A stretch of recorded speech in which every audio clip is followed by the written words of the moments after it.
बात करेंगे बड़ी खबर की। राजस्थान विधानसभा का बजट सत्र जो है वो कल से शुरू हो जाएगा। सुबह 11 बजे राज्यपाल का अभिभाषण होगा और अभिभाषण के साथ ही ये कार्यवाही शुरू हो जाएगी। अभिभाषण के बाद जो है पिछले सत्र में अंतराल की अधिसूचनाएं शुभ व्यक्ति के बाद स्थगित होंगी विधानसभा की कार्रवाई। गहलोत सरकार के मौजूदा कार्यकाल का यह आखिरी बजट सेशन होगा। 8 फरवरी को सीएम अशोक गहलोत सदन में बजट पेश करेंगे।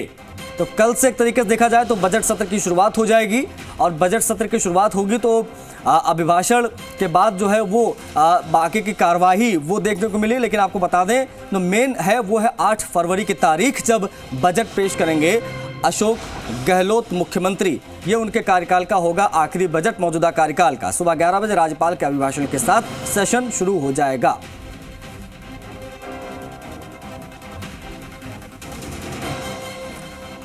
विष्णु शर्मा हमारे। अचार सिर्फ खाने के लिए ही नहीं है, कमाने के लिए भी है। ये अचार के बिजनेस करके महीने के 5 लाख कमा रहे हैं। आपको भी ये करना है तो फ्रीडम ऐप को अभी डाउनलोड कीजिए। सहयोगी बजट सेशन जो कल से शुरू हो रहा है उसी पर ज्यादा जानकारी के साथ लाइव जुड़ गए, उनसे का बातचीत करते हैं। विष्णु, कल से बजट सेशन ऑफिशियली शुरू हो जाएगा, अभिभाषण होगा, क्या माना जाए किस तरीके से शुरुआत होगी, क्या हंगामेदार होगा ये पूरा सेशन मान लिया जाए?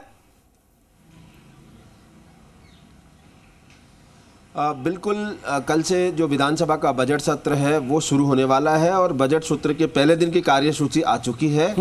पहले दिन विधानसभा सत्र शुरू होने के साथ ही राज्यपाल का अभिभाषण होगा जी। राज्यपाल के अभिभाषण के बाद सदन में जो भी पत्रादि रखे जाएंगे उनको जो विधानसभा के प्रमुख सचिव हैं वो उनको टेबल करेंगे और इसमें वो विधेयक भी हैं जो पिछले सत्र में पारित किए गए थे और राज्यपाल की अनुमति के बाद भी उन्हें यहाँ पर टेबल किया जाएगा।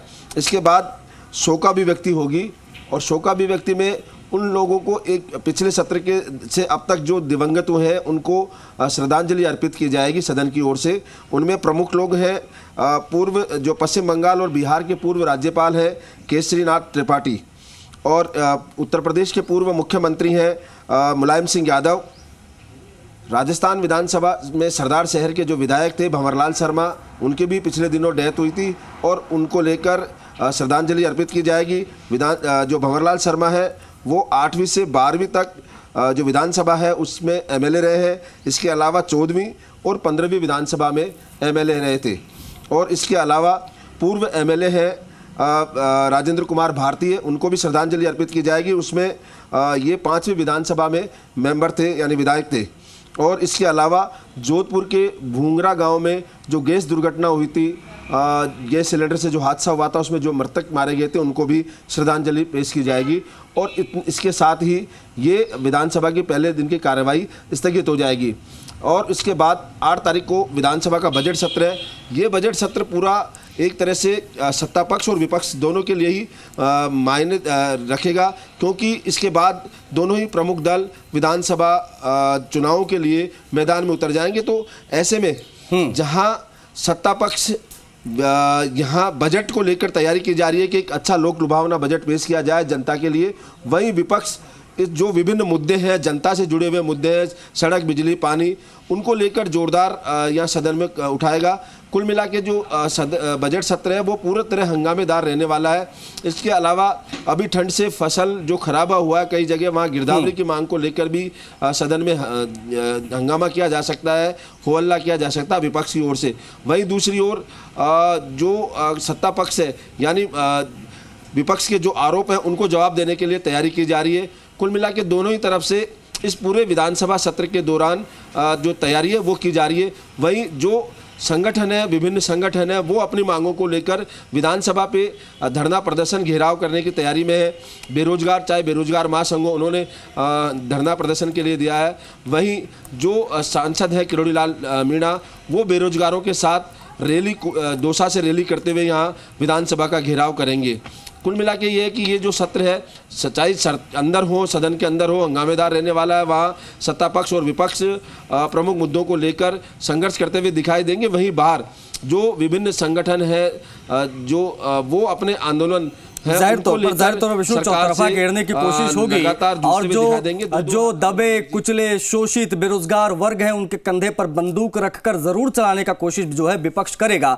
लेकिन कौन कौन से ऐसे मुद्दे होंगे जो बहुत ज्यादा प्रभाव छोड़ेंगे, जिस पर सरकार बैकफुट पर जा सकती है इस सेशन में? क्योंकि जिस तरीके से तैयारियां उन्होंने बेहतरीन बजट पेश करने को लेकर की है, क्योंकि आखिरी बजट है, उसके बाद सीधा चुनावी में प्रवेश कर जाएंगी पार्टीज। अब ऐसे में जिस तरीके से उनकी तैयारियां उसी तरीके से विपक्ष की तैयारियां हैं एज यू सेड। अब ऐसे में कौन कौन से मुद्दे होंगे जिस पर जो है वो सरकार बैकफुट पर जा सकती है इस सेशन में, और इसके लिए क्या तैयारियां की गई हैं विपक्ष द्वारा? बिल्कुल, मैं आपको बता दूं कि सबसे बड़ा मुद्दा पेपर लीक का है। इसको लेकर लगातार विपक्ष उठाता रहा है और अब जो सत्ता पक्ष से जुड़े हुए हैं पूर्व उप मुख्यमंत्री सचिन पायलट, वो भी खुलेआम किसान सम्मेलन में बोल चुके हैं कि पेपर लीक हुआ तो जो आरोपी है, जो पेपर पहुंचाने वाले हैं वो पकड़े गए, लेकिन जिन्होंने पेपर लीक किया या अलमारी से अपने आप पेपर जा नहीं सकता, तो ऐसे में उनके खिलाफ क्या कार्रवाई हुई। ऐसे में जो मुद्दा है वो प्रमुख जो रहेगा या विधानसभा में सरकार को घेरने का, वो पेपर लीक का मुद्दा है। इसके अलावा किसानों को 24 घंटे बिजली देने का मामला है, किसानों के कनेक्शन वो पेंडिंग चल रहे हैं, उनको लेकर जो विपक्ष है वो घेरने की रणनीति तैयारी करेगा। चाहे खाद बीज का मामला हो, खाद पिछले दिनों लगातार इस ठंड में भी किसानों को लाइन में लगकर खाद लेना पड़ा। हालांकि सत्ता पक्ष का कहना था कि केंद्र सरकार से खाद समय पर नहीं मिल पाया, ऐसे में लेकिन यहाँ लगातार इसी मुद्दे को लेकर भी सदन में घेरने का प्रयास होगा सरकार को। और बिजली पानी के अलावा सड़कें महत्वपूर्ण है। कुछ इलाके में अभी भी सड़कें इतनी भयंकर खराब है कि वहाँ चलना दूभर है। तो जो ये जनता से जुड़े हुए मुद्दे हैं उनको लेकर यहाँ सरकार को घेरने का प्रयास करेगा और उसकी रणनीति भी बना रहे हैं विपक्ष। और कल भाजपा विधायक दल की सुबह बैठक होगी, उस बैठक में आगे और किन किन मुद्दों को किस तरह से इन प्रमुख मुद्दों के अलावा और क्या क्या मुद्दे होंगे उनको लेकर रणनीति बनाई जाएगी। कुल मिला के ये है कि जाहिर तौर पर विष्णु सड़क